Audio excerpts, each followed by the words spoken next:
Video చాలు చేసే ముందు మీ అందరికీ ఒక క్వశ్చన్. ఈ సీజన్లో ఈ 4 వారాల ఆట చూసిన తర్వాత ఎవరు విన్నర్ కంటెస్టెంట్ లాగా మీకు కనిపించింది? కింద కామెంట్ చేయండి. ఒకవేళ మీకు ఎవ్వరు లేరు అంటే అది కూడా కామెంట్ రూపంలో పెట్టండి. అప్పుడు మనకు అర్థమవుతుంది ఎవరికి ఎంత పాపులారిటీ వస్తుంది, ఎవరు ఎంత టాప్లో, ఎవరు ఎంత తోపులో. రైట్, కంటిన్యూ చేద్దాం. షాకింగ్ ఎలిమినేషన్, షేకింగ్ ఎలిమినేషన్, మొత్తం దడ ఆగం అయిపోయింది. మొత్తం ఇట్లా శ్రీజని పంపించేటోళ్ళు కానీ శ్రీజకి ఓటు తక్కువ వచ్చినా కానీ హరీష్ని పంపించేసారు, మొత్తం ఆగం అయిపోయింది అని బయట బాగా సర్క్యులేట్ అవుతుంది. అట్లాంటిది ఏం లేదబ్బా, ఇగో సింపుల్. అట్లా చెప్తే ఎక్కువ ఇంట్రెస్టింగ్ ఉంటుంది, లాస్ట్ దాకా చూస్తారు, కొంచెం ఎక్కువ వ్యూవర్షిప్ వస్తుంది, ఎక్కువ వ్యూస్ వస్తాయి, ఇవన్నీ ఉంటాయి అన్నట్టు లాజిక్స్. బేసిక్గా చెప్పాలంటే ఏమి లేదబ్బా, సింపుల్ థింగ్. మీరు ఏ పోల్ చూసినా ఇన్స్టాగ్రామ్లో కావచ్చు, యూట్యూబ్లో కావచ్చు, గూగుల్ పోల్స్ కావచ్చు, ఎక్కడ చూసినా కానీ హరీషే లీస్ట్లో ఉన్నాడు. ఎందుకంటే హరీష్కి ఓట్ బ్యాంక్ ఎక్కడికి వెళ్ళి వస్తుంది చెప్పురి. నేను 9 రీజన్స్ చెప్తా హరీష్ ఎందుకు ఎలిమినేట్ అయినది. కానీ బయట ఎందుకు మరి ఇట్లా శ్రీజాకి బాగా తక్కువ ఉంది కానీ హరీష్ని ఎలిమినేట్ చేసారు, రీజన్స్ వేరే ఉన్నాయి. ఇవన్నీ ఎందుకు వస్తున్నాయంటే నిన్న మొన్న జరిగిన టాస్క్లోని క్యాలిక్యులేషన్స్ అన్నీ వేసుకొని చూసి అట్లా చెప్తుందంటే ఇంట్రెస్టింగ్ ఉంటుంది వీడియో. మనకేంది మజా కావాలి, ఇంట్రెస్టింగ్ ఉండాలి. ఏదైనా కాంట్రవర్సీ అంటే కానీ మన బిగ్ బాస్ ఆడియన్స్కి సంబరం అనిపించదు. ఏదో జరిగిందట, ఆగమైందట, మొత్తం కింద మీద అయిందట అంటే మనకి ఒక క్రేజీనెస్ ఉంటుంది అన్నట్టు. నిజంగా జెన్యున్గా చెప్తే అంటే ట్రూగా ఉన్నట్టుగా చెప్తే ఏముంది, ఇప్పుడు హరీష్ ఉన్నాడు ఉన్నట్టుగా చెప్పిండు, ఏమైంది బయటకు వచ్చింది, ఆ టైప్లో ఉంటుంది అన్నట్టు. ఏం చేస్తాం చెప్పు, ఈ బతకనేస్తుడు వస్తలేదు, ఏం చేస్తాం. సరే కంటిన్యూ చేద్దాం. హరీష్ ఎందుకు ఎలిమినేట్ అయ్యాడు? 9 రీజన్స్ చెప్తా. ఫస్ట్ థింగ్, ఓటు బ్యాంక్ ఏర్పడలేదు భయ్. ఓటు బ్యాంక్ ఏడికెళ్ళి ఏర్పడుతుంది? ఇప్పుడు ఐదర్ మాటలల్లో స్ట్రాంగ్ ఉండాలి. అఫ్ కోర్స్ హరీష్ స్ట్రాంగ్ లేడంటే ఉన్నాడు, కానీ అన్ని చోట్ల స్ట్రాంగ్ ఉన్నాడు, ప్రతి దగ్గర ఉన్నాడు. చిన్న విషయాన్ని కూడా స్ట్రాంగ్గా ఆర్గ్యుమెంట్ చేస్తాడు. అలా చేయొద్దు. ఎవి చూడనట్టు ఇడిచిపెట్టాలి, ఎవిటి మీద ఆర్గ్యూ చేయాలి, ఎవి ఆర్గ్యూ చేసే సబ్జెక్టులు కాదు అనేది కూడా తెలుసుకోవాలి. కొంచెం లాజిక్ తోటి ఆలోచించాలి. అదేముండదు ప్రతిదానికి ఒక సీరియస్ ఫేస్ పెట్టుకుని అదే సీరియస్ నోట్లో మాట్లాడుతుంటాడు, అది జనాలకు నచ్చదు. సింపతి వర్కౌట్ కావాలి. సింపతి ఏమైనా వర్కౌట్ అయిందా? మరి ఆకలి అన్నం బంద్ చేసి నిరాహార దీక్ష చేస్తే ఏమన్నా సింపతి వర్కౌట్ అయిందా? అట్లా కూడా సింపతి వర్కౌట్ కావాలి. ఎందుకంటే ఆ సింపతి వర్కౌట్ కావాలంటే అక్కడ సిచ్యువేషన్ స్ట్రాంగ్గా ఉండి నువ్వు తినకపోతే బాగుంటుంది. ఏదో చిన్నగా ఏంది ఆమె రైస్ కాడ గింత అంతేదో అన్నదట అని చెప్పి మొహం మార్చుకొని కడుపు మార్చుకుంటే ఏమొస్తుంది? ఏమీ రాదు. అక్కడ కూడా సింపతి ఏం రాలేదు. ఆయన ఎన్ని రోజులు తినకపోయినా ఆయన మీద సింపతి ఎవరికి రాలేదు.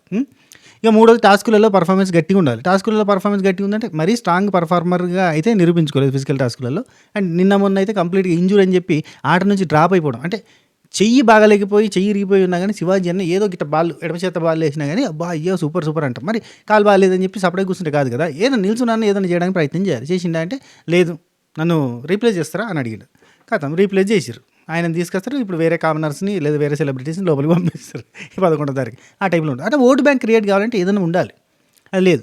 ఫ్యామిలీ ఆడియన్స్కి దగ్గర అవుతాడంటే అది లేదు. అండ్ ఇక్కడ హౌస్లో బాండింగ్స్ కూడా ఇంపార్టెంట్. బాండింగ్లు పెట్టుకోవడానికి వచ్చినా నేను, బాండింగ్లు పెట్టుకోకపోతే ఇప్పుడు చూడు కళ్యాణ్ ఉన్నాడు భయ్, కళ్యాణ్ నామినేషన్లో లేడు. కళ్యాణ్ ఇప్పుడు ఈ వారం మొత్తం మెరిసిన ప్లేయర్ కళ్యాణ్. ఆ కళ్యాణ్కి ఇప్పుడు శ్రీజ ఫ్రెండ్ ఉన్నది. శ్రీజ నేను నిన్ను క్యాప్టెన్ చేస్తాను రా అన్నది. అనగానే కథం నిన్న బీభత్సమైన ఓట్లు పడతాయి. నిన్న ఒక్కరోజు చాలు శ్రీజ సేవ్ కావడం చెప్తున్నా. శ్రీజకు ఓట్లు పడతాయి. కళ్యాణ్ ఓటింగ్ అంతా ఇప్పుడు కళ్యాణ్ని నచ్చిన వాళ్ళంతా ఓటు వేయాలనుకుంటే ఎవరికి వేస్తారు?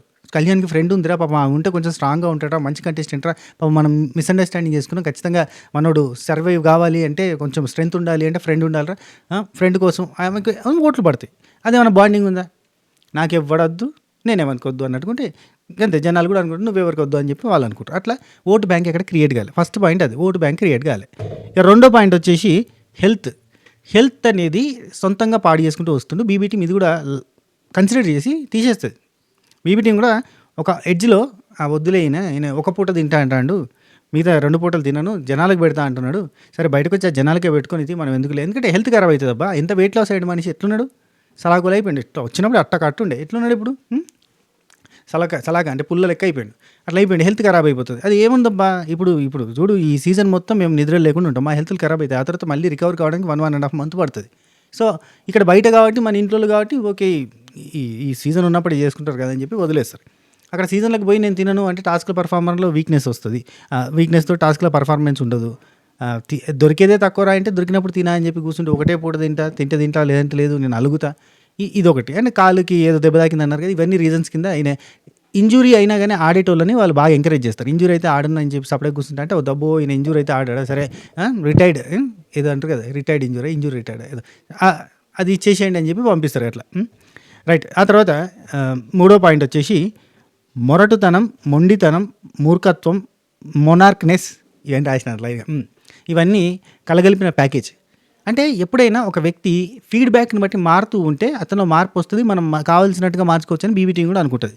హోస్ట్ చెప్తే కరెక్ట్గా చెప్పాలంటే మోటివేషన్ క్లాస్ విన్న తర్వాత మనకు జుమ్ అని ఏంటి గూస్ బంప్స్ వస్తాయి, ఇట్లా రోమాలు నిక్కబడతాయి, మళ్ళీ ఇంటికి పోయిన తర్వాత చల్లబడతాం కదా. నీ లైఫ్లో జీవితంలో నీకు ఒక గమ్యం లేకపోతే నువ్వు ఎందుకు పనికి రావు అనగా చేస్తుంటాం, తర్వాత బుస్తు అవుతుంది. ఆ టైప్లో మనోడు నాగార్జున సార్ వచ్చి చెప్పగానే ఫీడ్బ్యాక్ తీసుకుంటాడా అంటే ఫస్ట్ తీసుకోడు, ఫస్ట్ ఆపోజిట్ మాట్లాడతాడు. చిన్నదానికి పంచాయతీ ఏంది ఆయన మరీ అట్లా పెట్టుకోకు మొహాన్ని, కొంచెం థర్డ్ హెచ్ తీసుకురా అంటే తీసుకొస్తా అంటే ఒక పూటో కాదు, మళ్ళీ తెల్లారితే మళ్ళీ ఎప్పట్లకే అయిపోతాడు. తన లోపల మార్పు వస్తలేదు. ఎన్నిసార్లు ఫీడ్బ్యాక్ ఇచ్చినా ఫీడ్బ్యాక్ తీసుకోడు. సో ఆ ఫీడ్బ్యాక్ తీసుకోకపోతే ఇప్పుడు ఎన్ని వారాలైనా గింతే ఉంటాడంటే ఎందుకు అయిపోయింది. ఈ కైండ్ ఆఫ్ నేచర్ని మనం చూసింది ఇప్పటికే జాల్తీ, ఇంకో 10 వారాలున్నా గిదే నేచర్ కదా మనకు అనిపించేది అని చెప్పి తీసేస్తారు. లైక్ దట్, అంటే వాళ్ళ లిబర్టీ కొద్ది తీసేయాలన్నా కూడా ఇవన్నీ కూడా ఆప్షన్స్ అయితే అంటున్నా. ఇక ఫీడ్బ్యాక్ తీసుకోడు కాబట్టి రైట్. నెక్స్ట్, హౌస్లో ఎవరితో కూడా ఒక పాజిటివ్ రిలేషన్ కానీ, అండ్ హౌస్ లోపల జరిగే సిచ్యువేషన్స్లో వాళ్ళు ఏమన్నా అంటే ఈయన ఎన్నైనా అంటాడు, అవతల ఏమన్నా తీసుకోడు చూడు, అది కూడా ఒక రీజన్ అయి కూర్చుంటుంది తీసుకోకపోవడం గురించి చెప్తాను. Right. Imitation of previous season contestants, ఇది కామనర్స్కే కాదు అందరికీ, బిగ్ బాస్ రెగ్యులర్ ఆడియన్స్ అందరికీ కూడా ఇప్పుడు ఎవరిమైనా ఇప్పుడు అక్కడ ఉన్న మిగతా వాళ్ళు కూడా ఈ సీజన్లో వాళ్ళు అట్లా చేశారు కాబట్టి ఇట్లా అయింది, ఈ సీజన్లో మనం ఇట్లా చేస్తే అట్లా అవుతుందేమో అని చెప్పి అందరికీ ఉంటాయి. ఇక కామనర్స్గా వచ్చిన వాళ్ళందరికీ కూడా ఏంటంటే ఇప్పుడు అవి బాగా ఇంపాక్ట్ అవుతాయి. ఇప్పుడు మన ప్రియా ఎలిమినేట్ అయిన తర్వాత ఏమన్నది, ప్రీవియస్ సీజన్లలో వాళ్ళని బాగా చూసి అవపోసన బట్టి వాళ్ళలాగా ఇమిటేట్ చేస్తారు కదా అంటే ఎస్ సార్ ఇది ట్రూ సార్ అన్నది. సో అది ఉంటుంది. మనోడు ఏంటంటే హోస్ట్కి ఆపోజిట్గా మాట్లాడడం ఇదొకటి ప్రీవియస్ సీజన్లో నుంచి నేర్చుకున్నాడు. కానీ ఇక్కడ ఏమైందంటే హోస్ట్కి ఆపోజిట్గా మాట్లాడేటప్పుడు హోస్ట్ స్ట్రాంగ్గా మాట్లాడుతాడు. ఇదివరకు ఏంటంటే ప్రీవియస్ సీజన్లో హోస్ట్ గట్టిగా మాట్లాడకపోయేది, కరెక్ట్ పాయింట్స్ పెట్టకపోయేది. కరెక్ట్ పాయింట్స్ పెడుతున్నప్పుడు హోస్ట్కి ఆపోజిట్గా మాట్లాడితే సిల్లీనెస్ అయిపోతుంది. సో ఇదొక రీజన్. అండ్ కౌశల్ని ఇమిటేట్ చేసినప్పుడు చాలా వరకు ఈ imitation of previous season contestant కింద కౌశల్ని ఇమిటేట్ చేసిండు.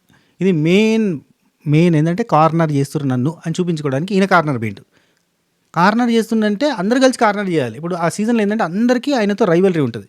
ఇక్కడ హరీష్కి ఏమైంది, ఇప్పుడు ఆ సీజన్ చూసిన కంటెస్టెంట్స్ అందరూ ఉన్నారు కదా ఇప్పుడు లోపల, వీళ్ళు ఏం చేస్తున్నారు, హరీష్ అందరితో మాట్లాడకుండా దూరంగా పోతే ఆయన గురించి ఇక్కడ ఏం మాట్లాడుకుంటున్నారు, ఆయన ఎవరితో కలవడు, ఎవరితో మాట్లాడు, అసలు గుడ్ మార్నింగ్ చెప్పినా గుడ్ మార్నింగ్ కూడా చెప్పాడు, ఫేస్ అలా పెట్టుకొని ఉంటాడు, ఏం చేస్తాం, ఆయన తినమన్నా తింటలేడు, ఎందుకు ఆయన ఇంటికి పంపిస్తే అయిపో అని మాట్లాడుకుంటారు. దేశ ముదురులు అయిపోయారు అందరూ కూడా. అది ఎప్పుడో రెసిపీ తీసుకొచ్చి ఇప్పుడు నేను వంట చేస్తా అంటే అయిపోయింది. పాతకాలం, కొత్త టెక్నిక్స్ వచ్చినాయి, కొత్త టెక్నాలజీ వచ్చింది, పాత పద్ధతులు నడుస్తలేవు. అయినా ఈ జనాలు కూడా బాగా తెలుగు వెళ్ళలేరు. గదంతా నడదు, అయ్యో అనేటట్టు లేరు. అయ్యో అంటారు ఖచ్చితంగా, కొంచెం రీజనబుల్గా ఉన్నా. And pre existing fan base ఉందా, అది లేదు కదా. ప్రీ ఎగ్జిస్టింగ్ ఫ్యాన్ బేస్ కూడా లేకుండా నువ్వు నిన్ను అయ్యో అనేటోళ్ళు ఎవరు ఉంటారు? ఇన్స్టాగ్రామ్లో గట్టి కొడితే 10,000 మంది లేరు, ఏడికెళ్ళి అయ్యో అంటారు. ఎవరు అయ్యో అనాలి నిన్ను కదా. ఇప్పుడు ఎవరైనా ఫ్యాన్ బేస్ తోటి పోతే ఆ అయ్యో అనేటోళ్ళు 10 మంది ఉంటే 10 మంది పక్కన ఇప్పుడు ఏదైనా ఇన్సిడెంట్ జరిగిన చోట ఓ నలుగురు రియాక్ట్ అయిన విధానాన్ని బట్టి 10 మంది రియాక్ట్ అవుతారు. ఒక జోక్ హిలేరియస్గా ఉంది అని అంటే జడ్జెస్ నవ్వుతాయి. ఇప్పుడు జబర్దస్త్లో జడ్జెస్ నవ్వుతే కానీ మనకు కూడా అరే ఇక్కడ పంచ్ ఉందా అని చెప్పి మళ్ళీ ఒకసారి వెనక్కి పెట్టుకుని అంటాం. ఆ సిచ్యువేషన్ వస్తుంది. అయ్యో అనడానికి నలుగురు లేరు, ఇంకేడంటారు, ఎవరంటారు, సింపథెటికల్ వస్తుంది. Right. Family involvement, yes family audience రాలేదు, అది కాదు నేను చెప్పేది. ఈయనకి ఫ్యామిలీ ఆడియన్స్ కూడా కనెక్ట్ కాలేదు. ఏ రకంగా ఫ్యామిలీ ఆడియన్స్ కనెక్ట్ కాలేదు, యూత్ కనెక్ట్ కాలేదు, ఇట్లా ఎవరు కూడా కనెక్ట్ కాలేదు ఈయనకి. సరే, ఈ ఫ్యామిలీ ఇన్వాల్వ్మెంట్ ఏంటంటే ప్రతిసారి మా నాన్నతోటి కూడా నేను గిట్నే బిహేవ్ చేస్తాను, మా నాన్నని కూడా నేను తప్పు చేస్తూ ఊకుండేది లేదు, మా అమ్మనైనా కానీ నిన్ను అంటాడు కదా, మా అమ్మనైనా కానీ ఎలగొట్టేటోని హౌస్ నుంచి ఇట్లా చేస్తే, ఇవన్నీ టూ హార్డ్గా అనిపిస్తాయి. ఇది కరెక్ట్ కాదు. అసలు ఫ్యామిలీని ఇన్వాల్వ్ చేయడమే తప్పు. పైకి అమ్మ నాన్నని కూడా నేను సహించా ఇట్లా చేస్తే అంటే అది ఏంది, అమ్మ నాన్నని సహిస్తాం, ఎట్లున్నా సహిస్తాం భయ్. మనోళ్ళు మన ఫ్యామిలీ తప్పు చేస్తే మనం చూసుకుంటాము. అయినా అమ్మ నాన్నకి ఎదురుగా మాట్లాడతా నేను, మా అమ్మతోటి గిట్టే ఉంటాను, మా నాన్నతోటి గిట్టే ఉంటాను, ఇవన్నీ కరెక్ట్ కాదు. అసలు ఇన్వాల్వే చేయొద్దు. ఫస్ట్ నెగిటివ్ ఇంపాక్ట్ వస్తుంది. ఎంతైనా మనం ఇండియన్స్, ఎమోషన్స్ ఉంటాయి మనకి, ప్రేమలు, ఆప్యాయత. అండ్ అమ్మని నాన్నని మనం అక్కడ చూస్తాం. అటువంటిది నువ్వు అమ్మనైనా నేను అవతల కొడతా, మా మదర్ చేసినా కానీ ఇట్లా ఊకోను, nonsense, bullshit, pig shit, అట్లా అవన్నీ యూజ్ చేయొద్దు. Okay, right. Next, Sreeja Kalyan bonding ఈయనకు పెద్ద దెబ్బ పడ్డది నిన్న మొన్న జరిగిన సిచ్యువేషన్స్. అండ్ కళ్యాణ్ బాగా పాపులర్ అవ్వడము, కళ్యాణ్ చెప్తానా డైరెక్ట్ విన్నర్ కంటెస్టెంట్ లిస్ట్లోకి వెళ్ళిపోయింది. ఇప్పుడు కళ్యాణ్ ఆ రేంజ్లో పాపులర్ అయిపోయాడు నిన్న జరిగిన ఇన్సిడెంట్స్కి. ఎందుకంటే బేసిక్గా వెన్నుపోటు అనేది జరిగింది, ఎస్ జరిగింది 100%. ఇప్పుడు జిమాన్ పవన్ చేసింది వెన్నుపోటు కిందే. అంటే ఫ్రెండ్ వాడు నన్ను తీయడు అన్న కాన్ఫిడెన్స్తో అక్కడ నవ్వుతూ నిల్చున్నాడు కదా.